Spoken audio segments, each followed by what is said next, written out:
केंद्र सरकार के बजट से इस बार रियल एस्टेट सेक्टर को भी काफ़ी उम्मीदें हैं।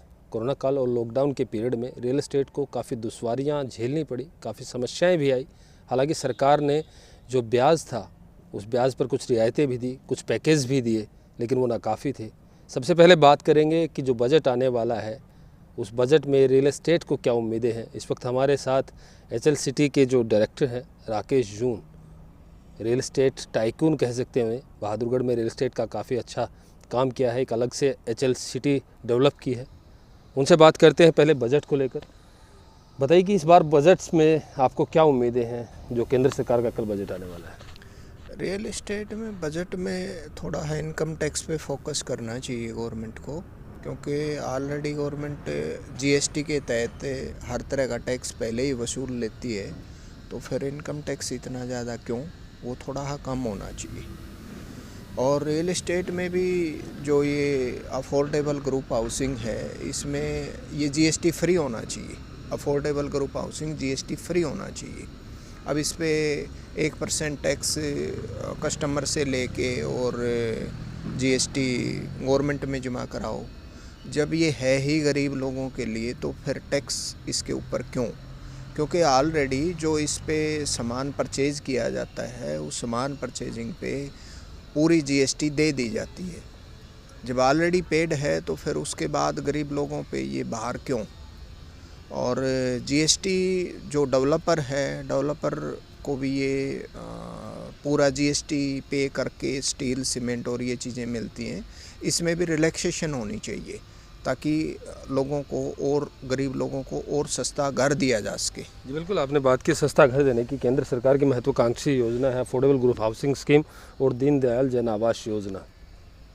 टैक्स रेट डिफरेंस होगा, क्या सहूलियतें चाहिए ताकि ये जो स्कीम्स है गवर्नमेंट की हर इंसान को अपना घर देने के लिए, सस्ता घर देने के लिए जो प्रभावी हो सके।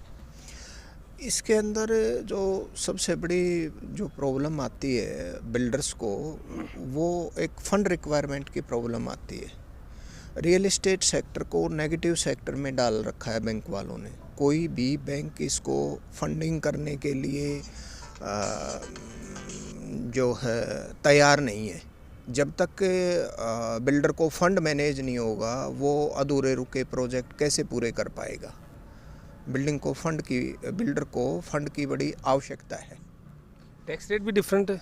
दीनदयाल जन आवास योजना की बात करें, अफोर्डेबल दीनदयाल जन आवास योजना में भी गरीब लोगों को ही प्लॉट और घर दिए जाते हैं, क्योंकि उसके अंदर 180 गज की हायर रिस्ट्रिक्शंस है। इसके अंदर भी फुल GST और जो है घर खरीदने के ऊपर भी जो 12% GST लिया जाता है, वो पूरा लिया जाता है।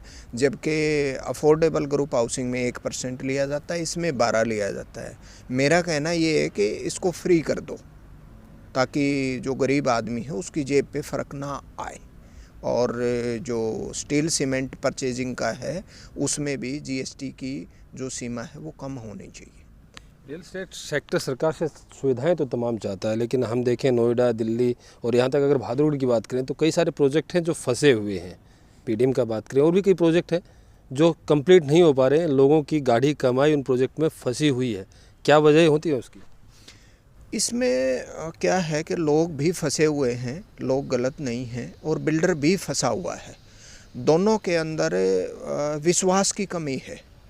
जो बिल्डर है उसके ऊपर कस्टमर विश्वास नहीं कर रहा आज के दिन, क्योंकि उसने वो प्रोजेक्ट टाइम पे पूरा करके नहीं दिया।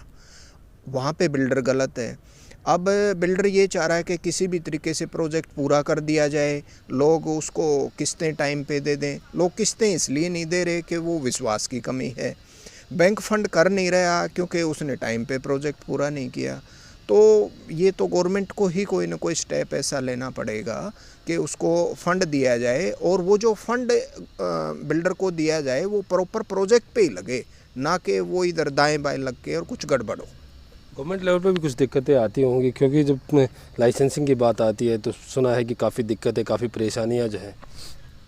गवर्नमेंट लेवल पे वैसे तो एज सच थोड़ा इजी ही कर रखा है आज के दिन। अगर मैं हरियाणा की बात करूं तो इजी है, एज सच ऐसी कोई प्रॉब्लम नहीं है।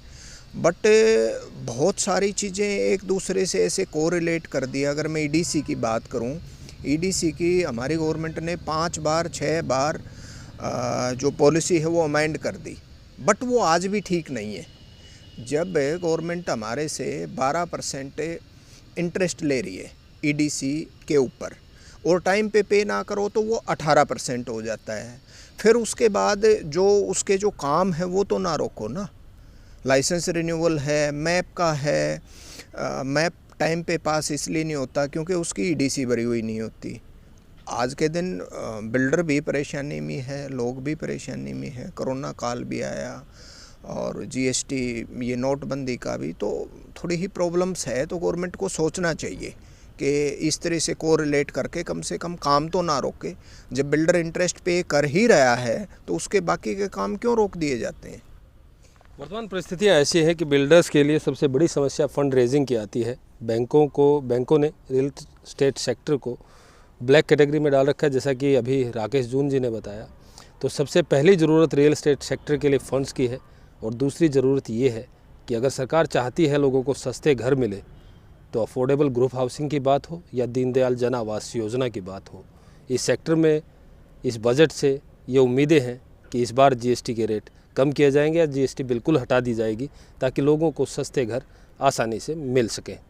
प्रवीण कुमार धनखड़, पंजाब केसरी, बहादुरगढ़।